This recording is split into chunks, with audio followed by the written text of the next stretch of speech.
propel yourself forward.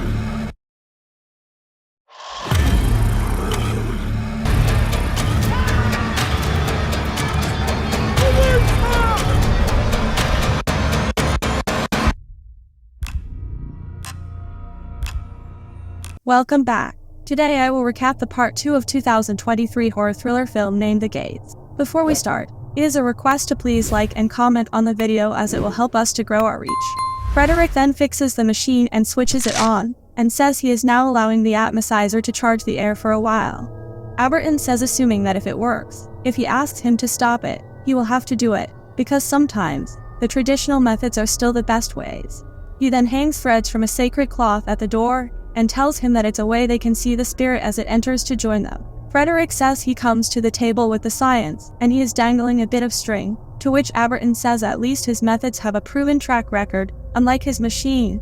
Emma stops them and asks them if are they here to argue. Frederick then starts the process and tries to contact the spirit, and after a while, Alberton asks him to switch off the machine and asks Emma to play it back. They hear the recording, and in it, they hear a demonic moaning and get spooked to hear William speaking in tongues. Alberton then goes to the governor and says he needs all he has on William Callcott. Meanwhile, Frederick says they should be up there, as this is his lifetime work and that witch doctor is probably taking credit for it. Emma says the machine worked, so he will have his due credit, but he leaves there saying he is going up there. After a while, we see the sacred threads hanging there moving, and Emma hears some voice from behind her. Meanwhile, Alberton checks Williams's personal belongings, in which he gets a ring, and he gets the vision of all those incidents which happened before he was arrested. Here we see Emma walking in a possessed state and reaching the execution chamber, and at the same time, Alberton stops Frederick and tells him that something is very wrong here. Emma switches on the electric chair, and she begins moving towards it, but as she put her hands on it, Frederick shuts down the machine and asks what she is doing. He then goes to her, but Alberton asks them not to move, and says he cannot take her, as he can see him now and he knows what he is. They then hear the wind gusting, and suddenly the door shuts as William leaves there. Later, Alberton tells Frederick that he needs to rest, to which he says he does not believe that he shall ever again rest easily after what happened there. Alberton says they were introduced to William Callcott, but he is nowhere near strong enough to possess Emma.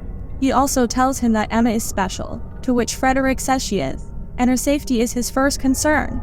He then says there has to be a rational explanation for what happened. Alberton says science cannot explain everything, and perhaps he needs to open his mind beyond his limited encounters with the afterlife. Frederick gets up and says his condescension generally annoys him, but in this particular case, he rejoices at it, because anyone who can condescend like that must have a plan.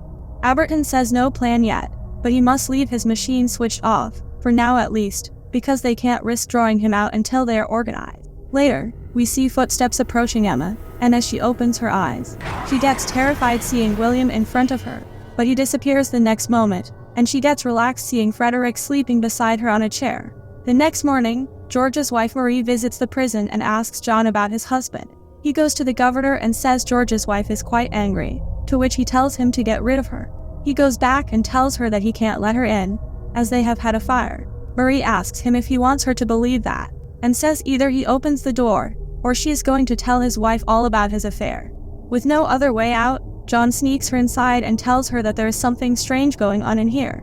George is down in the cells with the governor and some other people, so he will get him to her when he can. But until then, he needs her to hide in the storeroom. Meanwhile, Alberton goes to the prison area, where a prisoner tries to talk to him. He goes to him and introduces himself, to which the prisoner says he is Patrick. Alberton asks him did he see a man named William pass through here. Patrick tells him that he was the third man, and that he will be best off closing the doors and leaving the place. He also asks him if they get rid of him last night. Only then Governor asks him to step away from there, and asks him if this thing gone. Alberton says no, to which the governor says he is a fraud, and asks George to have Philip open the doors and take Father Matthews to the hospital. Alberton tells him that these things, especially the nasty ones, they can attach themselves to him, to his very person. As a spirit, it is bound to this place, but it can use him as a way out. George says he is trying to scare them because he is after more money. Alberton says he could not possibly scare him any more than he already is. Frederick interferes and says whether or not they believe Alberton, they cannot allow whatever this is to escape these walls. Alberton says they stay here until he gets off it, to which the governor leaves there saying he has until the end of the day.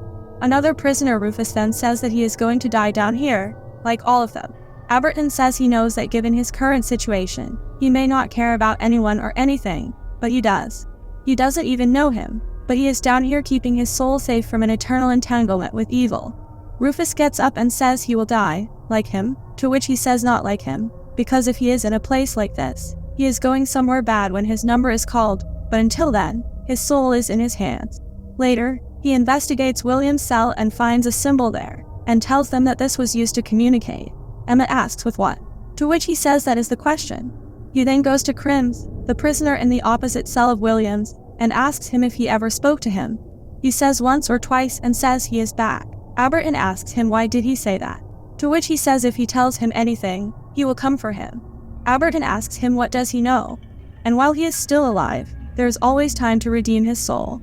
𝐀𝐋𝐖𝐀𝐃 tell him that horrible noises came from his cell that night. He whispered words he never heard before, and he know no more. Meanwhile, we see Emma and Frederick working on their machine, and he says they need to establish a maximum and a minimum on the machine. Later, 𝐀𝐋𝐖𝐀𝐃 feels someone's presence in his cell, and he hears a demonic voice speaking in tongues. He gets terrified and says he told them nothing, but William makes him bang his head on the rock. George notices this and goes there to check on him, but finds him dead there. Only then Aberton comes there and asks him to step away from the door, and tell him that whatever he may see in any of these cells, he is not to enter them, and tell the same to others. We then see Marie sneaking into the prison area looking for George, and at the same time, Aberton is trying to contact William using his wedding ring. Soon after, he wakes up in another dimension and asks William to show himself. William appears there behind him and Aberton asks him to come forward. He asks him to use his hand and tells him what it is he wants. Suddenly he appears in front of him and holds his hand, and Aberton again asks him what it is he wants. William tries to take that ring, but Aberton stops him. Only then do they hear Marie's voice, due to which Aberton returns back to his realm, and finds something written on the paper in front of him. Here Marie hears someone approaching her, and gets terrified seeing someone behind her. On the other hand, Frederick and Emma find Aberton unconscious, and he tells Frederick that he is just too strong. Meanwhile, George and Philip find Marie there, and he asks her what she is doing here. She says she doesn't know why she is here, and suddenly she says the devil sends his regards, and holding his throat, lifts him up in the air, causing him to die. She then throws him, jumps on Philip and vomits on him, and then kills him by suffocating him. Meanwhile, we see that ring has left a scar on Aberton's hand. Emma comes there to ask him how he is feeling now, to which he says better, and asks her what are they looking for from their inventions. Emma stays quiet, and he says when they found her in the execution room, there was something by her side protecting her, that he couldn't see, but felt, and that presence he believes is the reason she is still alive. Later, he finds George and Philip's dead bodies, and at the same time, Marie starts the machine. Frederick tries to stop her, but she attacks him, and only then Emma also comes there, which gives Frederick the time to knock Marie down. Here Father and the governor hear Frederick scream, and the governor leaves there asking him not to move. Aberton then comes there, and Father tells him that his heathen says has only made things worse. Aberton asks him to work with him, to which he says never. Governor gets shocked to see Marie there, and before they could understand how she got here, she suddenly gets up and grabs Emma's hair, but Emma manages to free herself. Marie speaks some demonic language, and only then Aberton comes there and tells William not to speak that foul language in his presence. He then commands him to release her, but she screams and runs away from there. Outside, we see her chasing Father Matthews, but when he looks back, she disappears. He then begins reading prayers but finds her in front of him, and as he tries to flee, she stops him. She then begins playing with the crucifix on his neck and says she smells fear on him. After that, she pushes him, causing him to drag backward, and then hangs in the air. Meanwhile, Aberton and others also reach there and see Father fighting for his life. She then turns towards them, and in front of them, she starts cutting Father's throat with his rosary, causing his death in a few moments. She then controls Emma and she starts walking toward her, but Frederick and the governor stop her, and Aberton tells William that he can't bring his beloved back without a body of his own. He then commands him to release her, but William kills her by breaking her neck. Later, Frederick tells Aberton that he should have smashed that machine.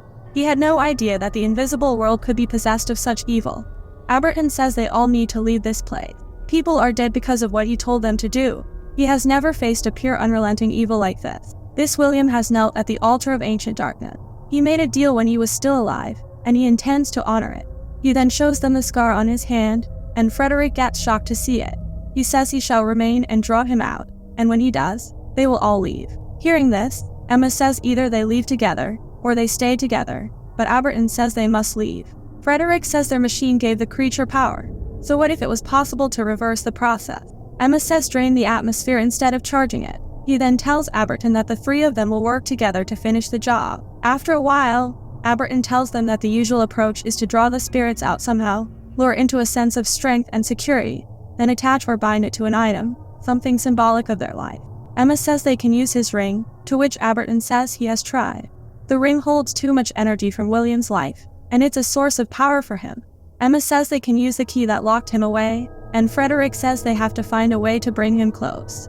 They will bypass the electric chair, and connect the cable directly to the atomizer, and then run it back straight into the capacitor of the generator. They then take Governor's voice recordings help to summon William, and after a while, he appears there.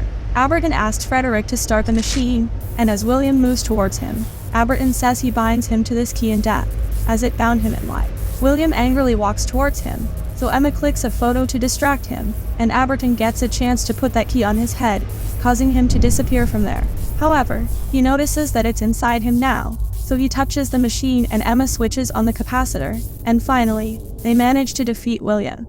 They run to him and ask him did it work, to which he says yes. Later, Frederick requests the governor to open the door, so that they can all go home. Now after a few days, Aberton visits Frederick's home, and he says he has come to pay them his half fee. Frederick thanks him for this act of generosity, and Aberton says there are rumors of what happened to spread around town like wildfire, and they are calling them the Great Ghost Hunters of London.